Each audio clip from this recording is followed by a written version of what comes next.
Je te souhaite la bienvenue sur ce nouveau podcast où je vais te parler des comptages parce qu'il y a la semaine des comptages qui commence à partir du 20 novembre et ça va jusqu'au 26 novembre. Alors je vais t'expliquer rapidement en deux parties pour quelles raisons on demande ces comptages. Ce podcast s'adresse surtout aux équipes conductrices et conducteurs du réseau Brisgau et on commence tout de suite avec la partie ligne régulière. Alors sur la ligne régulière, on demande des comptages assez général, à savoir que ce que j'ai fait, c'est que dans chaque tableau, j'ai mis les services et les lignes régulières.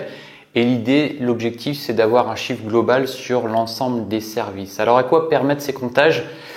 Ça permet de faire une comparaison entre ce qu'on avait comme effectif l'année précédente. En 2022, on avait fait des comptages pareils au mois de novembre.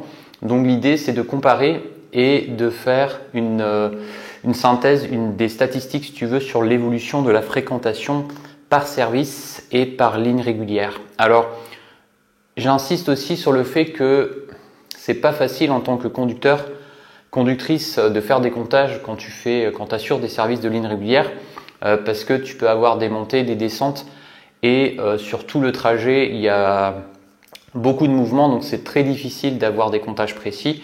L'idée, quand tu n'as pas l'occasion de consacrer du temps parce que tu es en enchaînement, c'est d'avoir une estimation des effectifs sur tel service, tu vois. Ça permet déjà d'avoir une idée et de continuer, nous, de notre côté, à faire des comparatifs, des comparaisons et de mettre en évidence, si tu veux, les fréquentations avec des statistiques. Donc là, sur la ligne régulière, c'est plus des chiffres globaux et ça nous permet de faire des statistiques et des comparaisons sur les années précédentes.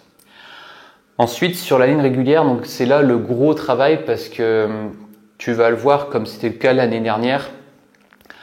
On a fait une fiche par ligne scolaire et par sens de circulation et on a indiqué les effectifs qu'on souhaite avoir, donc de répertorier, si tu veux, les effectifs par arrêt. Et ça, c'est un travail assez important parce que alors, en tant que conducteur, par exemple, à chaque arrêt, il faut que tu précises le nombre d'élèves qui sont montés ou qui sont descendus de l'autocar. Donc ça, c'est un sacré travail qui demande énormément de temps, des heures de préparation, parce que moi, j'ai remis à jour toutes les séries de comptages pour avoir une grille qui corresponde avec l'année 2023-2024. Et après, surtout en tant que conducteur, parce que toute la semaine, à chaque fois que tu vas faire des circuits scolaires, il faut indiquer à chaque arrêt le nombre d'élèves qu'il y a. Donc c'est l'objectif de ce podcast, c'est d'expliquer qu'est-ce qu'on fait avec ces chiffres et pourquoi on demande tous les ans d'avoir ces effectifs par arrêt. Parce que ça nous permet, tu vois, de faire un comparatif avec ce qu'on faisait l'année dernière. Donc par exemple, sur une ligne donnée, s'il y a des arrêts avec des effectifs à 0, on va comparer avec la liste des inscrits, parce qu'on a la liste des inscrits par point de montée. Et s'il y a 0 aussi, l'objectif, c'est de supprimer les arrêts non utilisés. Donc, la première chose, c'est d'abord d'avoir un état des lieux des arrêts non fréquentés, parce qu'il n'y a personne, et de les supprimer, donc de mettre à jour ensuite les fiches circuits. Et deuxième chose aussi, ce qui nous permet ces comptages, c'est d'avoir aussi un visuel plus précis sur les fréquentations en fonction des capacités des véhicules. Je vais te citer un exemple, la ligne 2214 qui fait Curzin-Plabennec jusqu'à Plabennec. Elle est souvent assez juste en termes de capacité. C'est le 123 qui fait cette ligne, c'est un véhicule de 57 places. Et il est déjà arrivé que le véhicule soit complet, qu'il y ait 57 personnes. Donc si on se rend compte que c'est trop juste et qu'en plus, parce que c'était le cas sur cette ligne, on a une inscription supplémentaire, l'objectif aussi c'est peut-être d'affecter un autre véhicule de plus grande capacité pour éviter des surcharges. Il y a cette raison-là et de voir aussi, parce que il y a toujours des surcharges sur certains secteurs, je pense particulièrement au service de Saint-Paul-de-Léon, sur lequel aujourd'hui on n'a pas trouvé de solution pérenne avec des surcharges qui évoluent, on va dire, assez souvent. C'est pas le même jour pareil. On observe quand même sur le service pour un début des cours à 8 heures des surcharges assez récurrentes, notamment sur les services de 6h54 départ de l'Esnovin et le renfort qui part de Plouescat. par exemple, tu vois, ou encore des surcharges aussi le soir avec le service de 16h45, donc la ligne 2503 qui va jusqu'à Ploues 4, ou encore peut-être la ligne régulière 25, tu vois. Donc c'est aussi pour vérifier là où il y a des effectifs encore élevés et d'essayer de trouver des solutions. Donc ça permet ça, et ça, une fois que ces comptages seront terminés, il y aura aussi un gros travail de notre côté déjà de refaire la saisie sur le fichier directement de tous les effectifs par arrêt.